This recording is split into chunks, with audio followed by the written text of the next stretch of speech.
It's the Mike Francesa Podcast on the BetRivers Network. Hello again, everybody. The Mike Francesa Podcast on the BetRivers Network, brought to you, of course, by Casamigos Tequila. Casamigos Tequila is brought to you by those who drink it. Game one turned out to be a wild shootout at the Garden, and the Knicks survive, and that's the word, survive, 121-117. And rather than tell you all the things the Knicks did right tonight, I'm going to tell you they have a lot of things they need to clean up before game two, because they are a very fortunate team to have come away with a win tonight, despite some of the amazing heroics and Iron Man performances from Hart, who played 48 minutes against a team that was going deep on its bench and put up 24 points and 13 rebounds and 8 assists. And the Villanova 3 scoring 33 of the 39 points in the fourth quarter. And Brunson scoring 21 of his 43 points in the fourth quarter. Dante hitting that enormous three that put him up and gave them the cushion they needed. But the Knicks did so many things poorly in this game tonight. They did not hammer the boards like we thought they would. They wound up with an 8-rebound advantage, but only one on the offensive glass.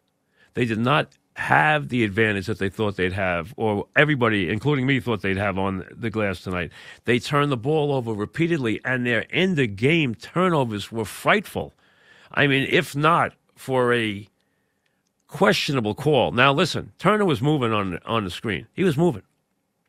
But getting that call with a couple of seconds left in the game is hard to fathom that you're going to get that call, and that turned the game around.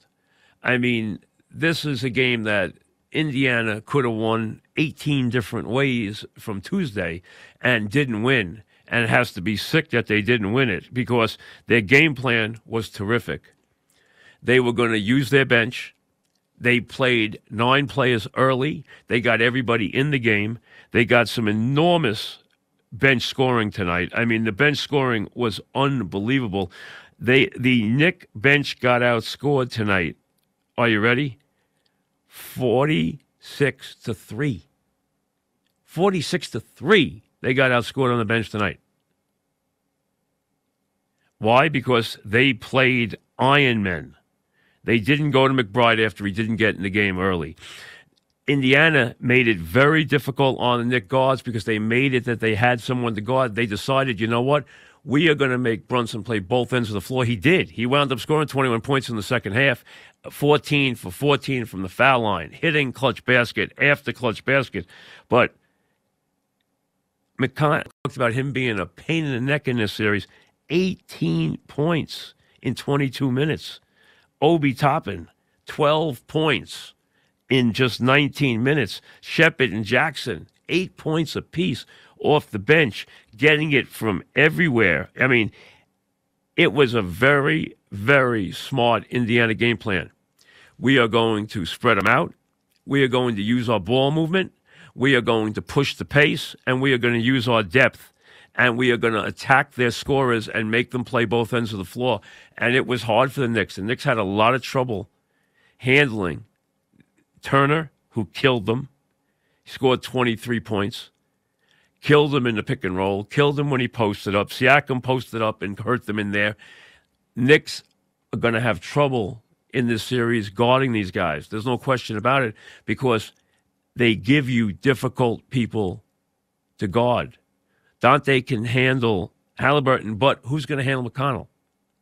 And McConnell's going to come in, and he comes in and he plays both ends of the floor. He picks up Brunson full court, and he drives the ball on him relentlessly. Their ball movement was sensational. I mean, Indiana had an amazing 32 assists and 7 turnovers. Their ball handling was superb. They pressured the Knicks. And look at how many times the Knicks turned the ball over. I mean, the Knicks could have won this game comfortably in the last minute, except they turned the ball over. Hart turned it over. Then Brunson turned it over. Then Brunson turned it over. Then they turned it over again. They turned it over on the sideline twice. They got a break when it went off his leg out of bounds. I mean, they gave the game away so many times. Their ball handling was awful, awful. And they have so many things to clean up in this game. They are going to have to utilize more players. I understand that he doesn't want to do that. I understand Tibbs doesn't want to expand his rotation at all, but it's going to be hard to keep doing this game after game. I mean, what you asked these guys to do tonight is just remarkable. I mean, Brunson played 43 minutes. Dante played 43 minutes. OG played 42 minutes. Hart played 48 minutes tonight.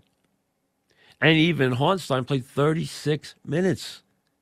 I mean, these guys played insane minutes in an up-and-down game and just had to stay with it relentlessly. And their energy level and their ability in the fourth quarter was unbelievable. And they hit enough clutch baskets between Brunson, getting to the foul line and scoring, hitting his big shots down the stretch, the big Dante three, some of Hart's heroics near the basket, some steals from OG, who had 13 points and 9 rebounds, and got some key steals and made some big plays. Really, a remarkable testament to their toughness and to the Iron Man quality of these guys on the Knicks. But it is a lot to ask. And what I come away with in game one was the Knicks have to make some adjustments in this series, or this series is going to be harder than I thought it was. Now, is Indiana in that locker room thinking they could have won this game? Absolutely. Are they thinking they should have won this game? Probably. Not that the Knicks didn't make shots when they had to. They did. Not that the Knicks couldn't score. Listen, Indiana is not a good defensive team. We know that. You can take the ball to the basket on them. You're going to get shots on them. You're going to get to the foul line on them. That's some of the things they do. They gave up 39 points in the fourth quarter. Okay, these are going to probably be high-scoring games with these teams. That's the way Indiana plays. And Indiana wants to go up and down the floor. We know that. And they made some bonehead plays. That late foul on Brunson before the ball's inbounded. I mean, how dumb is that? You're now taking the game and turning it into a two-possession game. You have no chance then. Silly stuff like that. If you look at the turn of play and then the hook on Brunson, you're saying, what is Indiana thinking? But I could give you what is the Knicks thinking 20 different times in this game tonight. You've heard me say many times the biggest adjustments in these games are between games 1 and 2. Game 2 in this series is Wednesday night in the Garden. So, and game 3 is Friday night. So you don't have a lot of time in between games here. If you look at this game, okay? If you look at this game, realistically, you have to say that if I'm Indiana, I like my game plan. I like what I did tonight. I negated their big advantage on the boards. My offensive prowess, my guys' athletic ability, their ability to spread the floor, move the ball quickly, keep the ball moving, 32 assists on their baskets. Just 7 turnovers. And a couple of them late because they only had 3 turnovers midway through the fourth quarter in the game. And down the stretch, I mean, let's be honest, Brunson was unstoppable. He scored 21 points in the fourth quarter. And no matter what they did, he got to the line or he found a way to put the ball in the basket. I mean, another 40-point. When you realize what he has done since Game 3 of the Philly series, it ranks with the likes of Jordan, Bernard King, Jerry West. You're putting him in the rarefied air. 14 of 26 from the floor. Only made 1 3. It was a huge one. 14 of 14 from the foul line. Yeah, he turned the ball over, and Hart turned the ball over. But that's what they do. They have the ball. They're trying to make plays. They're trying to get the ball to Brunson in a good spot in the offense. Now, I think the Knicks in the next game have got to get Robinson into the game more. I want to see them put the bigs on Siakam more and put one of the smaller players, either Hart or OG, on Turner. Turner will not hurt you inside. Okay? I think the Knicks have got to do a lot better job of communicating in how they want to play these pick and rolls.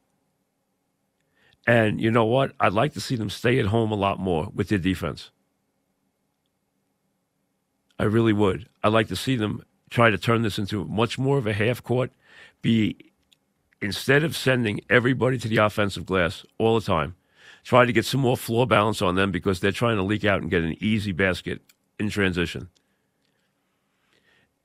Try to turn this in game 2 into much more of a half court game, which will favor the Knicks and will also give their key guys who are going to log all these minutes more time to just take it easy than they're getting in this game. Because they're asking their guys to play insane minutes. And you know what Carlisle's saying is, hey, we're going to make their guys who are on the floor all this time play defense every play. Make Brunson play defense every play. And let's be honest, McConnell drove them crazy tonight. He drove them absolutely crazy. You know, when you got a backup point guard comes off the bench and gets 18 points, that's a killer. I mean, that is a killer. He went 9 for 16 from the floor, and most of them were layups. They got in the paint tonight for a lot of baskets. They got post-ups. They got easy baskets. They assaulted the rim. They even got some offensive rebounds. They put home some dunks. I mean, they got active play. They didn't get a big game out of Halliburton, who's hurting a little bit. You know, he had a very quiet game and a very quiet second half. But they did get an enormous game out of McConnell. And they got good play out of 4 guys off the bench who combined for 46 points. Well, the Knicks got 3 points off the bench. I mean, the Knicks, look what they get. They get 43 from Brunson. They get 25 from Dante. They get 24 from Hart. That's 92 points out of the 3 players. That's the whole shooting match tonight. That's the whole shooting match tonight. Dante finishing with 5 threes and hitting that huge basket. Hart giving you what he gives you all the time. So much effort, so much toughness, so much heart. I mean, it's amazing. He gets 4 offensive rebounds, Knicks win. Tonight, 4 offensive rebounds, Knicks win.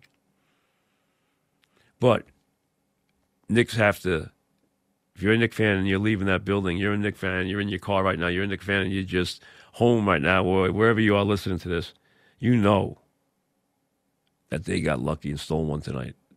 This could have easily been 1 down, get ready for game 2, and a lot of changes and adjustments that need to be made. Now, take advantage of the fact that you got the win in the first game and make those adjustments. Make the moves. Turn this into more of a half-court game. Stay at home more on the primary defender.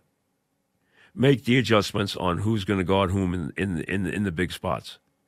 How you're going to deal with Turner especially. Because we talked about Turner being a problem. And he was a royal problem tonight.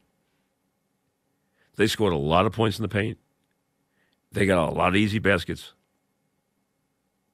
And they played very, very open and very aggressively offensively. They don't play a lot of defense. You're going to get what you want against them for the most part. The one thing they did do is they did force the Knicks into some ugly turnovers down the late stages of that game. Ugly turnovers. Turnovers that can't happen at the end of these games if you want to win playoff games. You got to be better with the basketball. The one thing the Knicks did do was hit their free throws. Led by, of course, the fact that their star went 14 of 14 on the foul line. I mean, that's what got you home. So it's a game that you count your blessing when you get it. You count your blessing and you say, let's get and make the adjustments. Let's react to this game like we lost game one. Let's make the changes we need to make as a team here. From a coaching standpoint, from a player standpoint. Let's make the adjustments here in game 2 at home before we go to Indiana.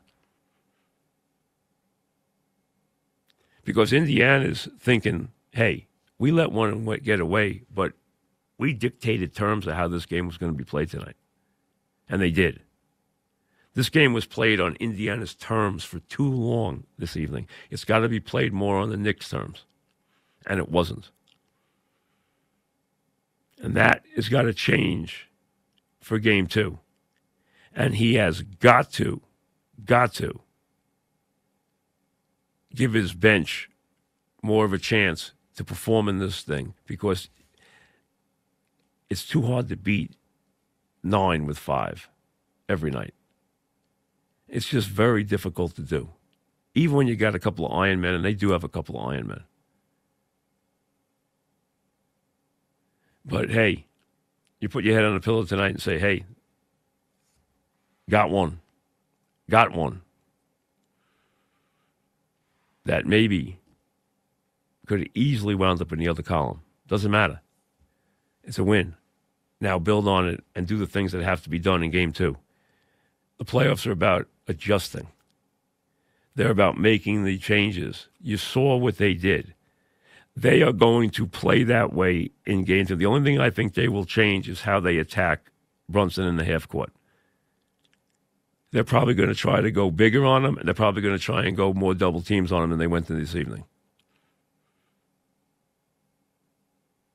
And other than that, I think they got to feel very confident with how they played the game offensively. They expect a better game out of their star point guard, who hopefully his back spasms are better. He didn't have his game, but their backup gave him a great game tonight, so that compensated for it. So you take a deep breath and you say, Knicks got the first one. Wasn't easy, wasn't pretty, but you'll take it. We'll see you tomorrow. Thanks for listening to the Mike Francesa Podcast on the BetRivers Network.